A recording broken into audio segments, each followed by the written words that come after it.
दोस्तों 2026 के बाद भारत की राजनीति बदल सकती थी, लेकिन अब नहीं बदलेगी क्योंकि women reservation and delimitation bill गिर चुकी है।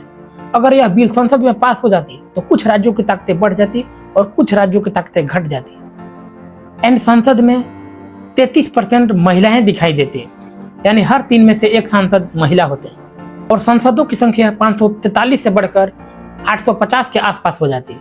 डिलिमिटेशन का मतलब होता है लोकसभा और विधानसभा में सीटों की सीमाएं तय करना, यानी किस राज्यों में कितनी विधानसभा और लोकसभा सीटें होगी, इसका निर्धारण उसकी जनसंख्या के आधार पर होती है।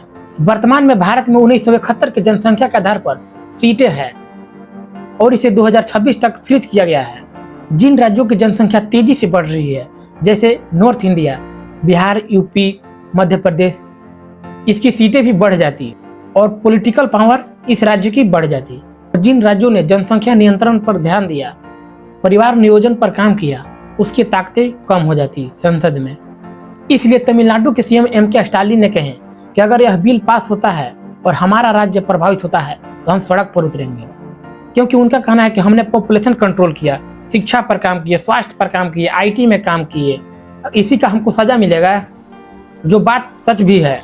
क्योंकि आप देखेंगे तो साउथ इंडिया के राज्य विकास ज़्यादा किए हैं नॉर्थ इंडिया की तुलना में।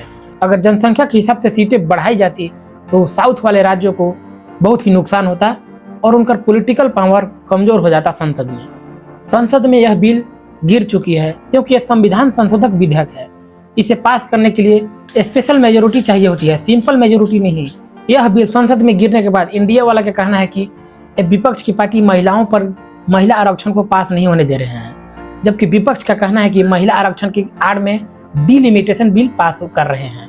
विपक्ष का कहना है कि अगर आप इतना ही महिलाओं के पक्ष में फैसला देना चाहते हैं तो इतना ही सीट में से क्यों नहीं महिला का आरक्षण दे रहे हैं 33%। विपक्ष का कहना है कि अगर आप महिलाओं पर इतना ही ध्यान देते तो देश में इतने बलात्कार नहीं होते और आपकी पार्टी में इतने बलात्कारी नहीं होते।